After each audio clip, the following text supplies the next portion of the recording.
ঢাকা শহরে কি চলছে আজ সারাদিন, মানে গতকাল সারাদিন সারা রাত এবং আজকে যে মুহূর্তে আপনার ভিডিও পাবেন তখনও হয়তো দেখতে পাবেন অনেক কিছুই ঘটছে। শুধু আসলে এটা ঢাকা শহর নয়, সারা বাংলাদেশে কি ঘটছে আসলে এটা নিয়ে আমরা সবাই পেপার পত্রিকা এবং টিভি নিউজও দেখছি। আপনার গতকাল সারাদিনে 3টা না 4টা জানি বাসে আগুন লাগিয়েছে। আপনার ওই মৎস্য ও প্রাণী সম্পদ মন্ত্রণালয়ের উপদেষ্টা ফরিদা পারভিন ম্যাডামের এনজিওর অফিসেও নাকি কি একটা ককটেল নাকি ফেটেছে। আবার দেখলাম যে ইনুস কাকার গ্রামীণ ব্যাংকের সামনে নাকি একটা ককটেল ফেটেছে। আবার দেখলাম এনসিপির অফিসের সামনে যেও একটা ককটেল না বকটেল ফেটেছে বলে। আবার দেখলাম একজন যায় খালি হাতে কোনো কিছু ছাড়া উইদাউট এনি প্রোটেকশন একটা বকটেল হাতে তুলছে, এবং সেটা আসলে ককটেল না বকটেল নাকি এটা উপরালাই জানে, আমি জানি না, আমরা আসলে নামও জানি না, এগুলো চিনিও না, আমি জীবনও দেখিনি এইসব কি জিনিস। বলে যে এইভাবে ফুটতেছে, তারপরে গাড়ি জ্বলতেছে, মিছিল হচ্ছে। এরপরে শুনতেছি ঢাকা শহরে নাকি আজকে প্রায় 30% উপরে গাড়ি ঘোড়াই কমে গেছে। এখন হঠাৎ করে আজকে থেকে গাড়ি ঘোড়া কমলো, এটা তো বুঝলাম না। লকডাউন তো বলছি 30 তারিখ, যে 13 তারিখ, যে লকডাউন 13 তারিখে ভাই সকাল 6টা থেকে আপনার সন্ধ্যা 6টা পর্যন্ত গাড়ির চাকা ঘুরবে না, দোকানপাট খুলবে না, এরকম একটা যে লকডাউন লকডাউন একটা ভাব নিবেন। হঠাৎ আজকে থেকে কেন কমতেছে এটা বুঝলাম না। আর এখন বিভিন্ন জন ইনিয়ে বিনিয়ে বলার চেষ্টা করতেছে যে এগুলা সব পতিত স্বৈরাচারী সরকার, ফেসিস্ট সরকার, শেখ হাসিনার দল, এই ছাত্রলীগ আওয়ামী লীগ এসব গাড়ি ঘোড়াতে আগুন জ্বালাচ্ছে, ওইখানে বোমা ফাটাচ্ছে, এগুলো সব বিএনপি জামাত এরা বলার চেষ্টা করতেছে।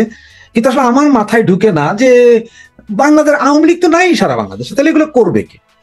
আমার মনে হয় কি জানেন, এগুলো সব এনএসআই ডিজিএফআই এরাই করতেছে। কইরা এরা নিজেরা করতেছে, কইরা ধরেন আমাদের উপর দোষ চাপাচ্ছে। তো দেখেন ভাই, আমরা হচ্ছে যে আওয়ামী লীগ একটা গঠনতান্ত্রিক দল, সুস্থ দল, এবং তারা মানুষের উপকারে আসে, সবসময় নিয়মতান্ত্রিক আন্দোলন করে। এসব জ্বালাও পোড়াও ভাই সেই 17 বছর ধরে তো বিএনপি জামাতি করছিল জ্বালাও পোড়াও, এখনো তারাই করতেছে। কারণ এনএসআই ডিজিএফআই এর ভিতর তো সব তাদের লোক, জামাতি লোক, তারাই হয়তো করতেছে, কইরা আমাদের উপর দোষ চাপাচ্ছে। তবে দেখবেন আমি কিন্তু এখন পর্যন্ত বলি নাই যে ওইখানের গাড়ি এখানের গাড়ি, ওখানে বোমা এখানে বোমা, এগুলা ছাত্রলীগ আওয়ামী লীগ বা আমরা করছি, এটা আমি বলি নাই। তবে লোকে বলে, ভাই লোকে বললে আমি কি করবো বলেন আপনি? লোকে বলে আমরা নাকি করছি, এখন আমি বুঝি না।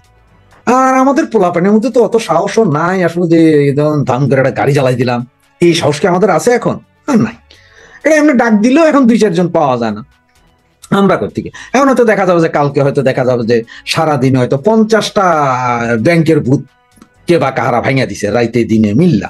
ওই যে একজন একজন দাঁড়ায় থাকে, এগুলার একটু ধাওয়া দিছে, হেরা ভেঙে গেছে, এরপরে বুথ ভাঙিয়া দিছে। এই বুথ তো ভাঙা তো এটা ইয়ের কি বলে পাকা বুথ, হয়তো সামনের যে গ্লাসটারে কেউ 2টা পাটকেল মারা ভাঙিয়া দিছে, ভিতরে যে টেকার মেশিন সেটাতে হয়তো কেউ একটা দাও দিয়া কোপ দিছে। এগুলো কি বলবে, বলে যেগুলো সব আওয়ামী লীগ করে। কি রে ভাই, যাই করে দুনিয়াতে এখন সব আওয়ামী লীগ। তার মানে এখন ইউনুস কাকার যদি ধরেন আজকে যদি ডায়রিয়া হয়ে যায়, সেটাও কি বলবে, আওয়ামী লীগ। ওই যে ফরিদা ম্যাডামের ঘরের চাউল নাই, সেটাও আওয়ামী লীগ। ঘরের বউ বাচ্চা ঝগড়া, সেটাও আওয়ামী লীগ। সব কিছুতে এরা আওয়ামী লীগ দেখে। সুতরাং এখানে আমার আসলে কি বলবো, এদেরকে বলার ভাষা খুঁজে পাই না। তবে দেখেন আজকে 10 তারিখ নূর হোসেন দিবস ছিল, গতকাল নূর হোসেন দিবস ছিল 10 তারিখ, আজকে 11 তারিখ, সামনে 12 তারিখ, এরপরে 13 তারিখ, এর ভিতরে আরো কত কি হয়। যেমন ধরেন আজকে এই যে আপনারা যখন আমার এই ভিডিওটা দেখছেন, এই সময় দেখবেন যে জামাত বলছে যে ইসলামিক আরো শক্তি নিয়ে আজকে ঢাকা শহরে তারা মহা সমাবেশের মতো করবে, শক্তি প্রদর্শন করবে। এইসব শক্তি প্রদর্শন করতে যায় হয়তো তারা আবার বাটার দোকান ভাঙবে, কোনো মার্কেটের মধ্যে হয়তো 2টা ইট মাইরা দিবে, কোথাও হয়তো 2টা টায়ার জ্বালাইয়া দিবে। এগুলা কইরা তারা চাইবে যে তাদের নির্বাচন যাতে পিছায় যায়, এইসব গন্ডগোল করে, যে দেশের ভিতরে গন্ডগোল অস্থিতিশীল অবস্থা, আপনারা কেউ নির্বাচনের কথা বলেন না, এগুলো তারা বলবে। তারা বইলা কি বলবে, সব সব আওয়ামী লীগ ভাই। এখন দেখেন আজকে এই যে বিকালবেলা কানাডার এম্বাসি থেকে একটা সতর্কবার্তা জারি করছে কানাডার নাগরিকদের জন্য, যারা বাংলাদেশে বর্তমানে আছে বা যারা আগামী 2-4-10 দিন বা 1 সপ্তাহের ভিতরে বা 1 মাসের ভিতরে বাংলাদেশে আসবেন, তাদেরকে হলুদ সতর্কবার্তা। মানে এখানে কিন্তু 3 রকম সতর্কবার্তা হয়। হলুদের পরে যখন হচ্ছে কমলা কালার যাবে, ওইটা হচ্ছে যে ভাই মহা সতর্কবার্তা, মানে ওই যে আমাদের দেশে যে 10 নম্বর চিহ্ন আছে ওই রকম। আর হলুদ সতর্কবার্তা হয় 8.5-এর পর্যায়ে পরে। এরা বলছে যে দেশের পরিস্থিতি খারাপ, বাংলাদেশের পরিস্থিতি খারাপ, এই সে, সুতরাং তোমরা কেউ এই মুহূর্তে বাংলাদেশে আইসো না। নিরুৎসাহিত করতে যারা আছেন তারাও শর্ট করে চলে যান, কারণ কখন কি হয়। এটা কানাডার এম্বাসি। এখন হয়তো কালকে সকালে যে এইটাও সালার ফেসিস্ট আওয়ামী লীগই করাই দিছে কানাডারে বলছে। কারণ হচ্ছে আমাদের ওই যে উপদেষ্টা, স্বরাষ্ট্র উপদেষ্টা, উনি বলছে বাংলাদেশের নিরাপত্তার কোনো ঝুঁকি নাই, বাংলাদেশ ওয়েল অ্যান্ড গুড, আমরা খুব ভালো লোক, আমরা খুব ভদ্রলোক, এখানে কোনো নিরাপত্তা ঝুঁকি হবে না, সুতরাং আপনারা সবাই থাকতেন, নাচেন, গান, ড্যান্সিং করেন, কোনো সমস্যা নেই। কিন্তু কানাডা এটা জারি করে দিল।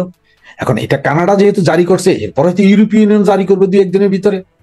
সারা পৃথিবী থেকে তো সর্বোচ্চ শক্তিশালী 50-60টা দেশ জারি করে দিবে। এদিকে শুনতেছি চায়নাও জারি করে দিছে একই ঘটনা। কি যে হইতেছে আমার ভাই মাথায় ঢুকে না। এখন আমার কথা হচ্ছে যে এইভাবে কারা গাড়ি চালাইতেছে, কারাই ধরেন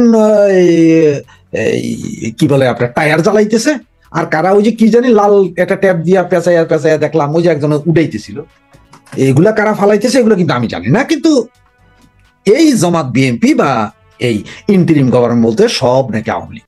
আরে ভাই, আমরা করলে তো আমরা বলবো যে আমরা করতেছি, আমরা তো বলি না যে আমরা করতেছি। তাহলে ইন্টারিম তুমি খালি আমাদের উপর দোষ চাপো। একটা কথা খেয়াল করেন, এই যে লাল ওই যে ট্যাপ দিয়ে পেঁচানো, না জানি কাপড় দিয়ে পেঁচানো, যে লাল একটা তুলতেছে ফেসবুকে দেখছি আমি আর কি, এইটা যদি ভাই ওই বেটা তো মনে হয় ওই বেটা নিজেই ফালাইছে, নাহলে হে কেমনে বুঝলো যে এটা খালি হাতে তুলে রাখে? ভাই এটা বোম কইছে সবাই, এটা হলে তো আমি আরো 30 মাইল দূরে থাকতাম। আর এবারে বোম ডিসপোজাল ইউনিট যেগুলো আছে সেগুলো দেখি বিভিন্ন ধরনের পোশাক আইনা অনেক দূরের থেকে একটা কাটি দিয়া ধইরা বালুর ভিতর ফেলায় বা পানির ভিতরে ফেলায়। আর এবার থেকে ভাই হাত দিয়া ধইরা বালতিতে রাখা আবার বালতির ভিতরে হাতও লাগে। ওরে ভাই, একই কাজ কারবার। তার মানে হেরাই মারছে, হেরাই জানে যে এটা কেন, এটা আসলে কি ভয় দেখানোর জন্য না কি জিনিস, এ সন্দেহের বিষয়। চিন্তা করেন, এই যে আজকে এই জন্য বললাম যে আজকে সারাদিনে ঢাকা শহরে 4টা নাকি গাড়ি জ্বালাইছে, তারপর আরো কি কি করছে। এখন আগামী 2 দিন ভাই আরো কি কি হয় আল্লাহ জানে, আমি জানি না। কিন্তু ওই যে আপনাদের বললাম যে হয়তো দেখা যাবে যে কালকে সারাদিনে বা সারা রাইতে মিল্লা কোনো কোনো এরিয়াতে ওই যে 1জন বা 2জন মোটরসাইকেলটাতে বইবো, কোনো নাম্বার প্লেট নাই, মাথায় টুপি আছে, চোখ ছাড়া কিছু দেখা যাইব না, এটা লাডি লেয়া যাইয়া পয়লাটা বাড়ি দিব ওই যে গ্লাসের ভিতরে, গ্লাস ভাঙ্গিয়া গেছে, এরপরে যে মেশিনে যে আমরা টেকা তুলি সেই মেশিনের উপর 2-3টা বাড়ি দিব, মানে সেই গ্লাসটা ভাঙ্গিয়া গেছে। আবার এবার ব্যাংক টেকা নাই, এবার এই ব্যাংকের মেশিন বহাও, সারা দেশে যদি এরকম 20-50 টাকা ভাঙ্গা দেয়, এটা প্যানিক তৈরি হইব। এগুলা যে ভাই কারা করতেছে আমি জানি না ভাই, কিন্তু ইন্টারিম কইতেছে সব নাকি আমরা করতেছি, কিন্তু আমরা এগুলা করি না। মানে এটা অবস্থাটা কিরকম জানেন? অবস্থাটা হচ্ছে ওই যে বাংলাদেশে বিদেশি কেউ মরলে কয় যে রর দোষ, রাশিয়ার দোষ, আবার বাংলাদেশের বাইরে অন্য কোনো জায়গায় মরলে কয় যে এটা শালা সিআইএ এর দোষ, মোসাদে মারছে। অবস্থাটা এখন ওই ধরনের দাঁড়াইছে। তো কি হয় না হয় আসলে আমরা প্রতিদিন দেখতে থাকি, তবে হয়তো কালকে সকালে আবার আরেকটা গরম খবর নিয়েও আসতে পারি। ঠিক আছে ভাইজান, ধন্যবাদ। জয় বাংলা, জয় বঙ্গবন্ধু।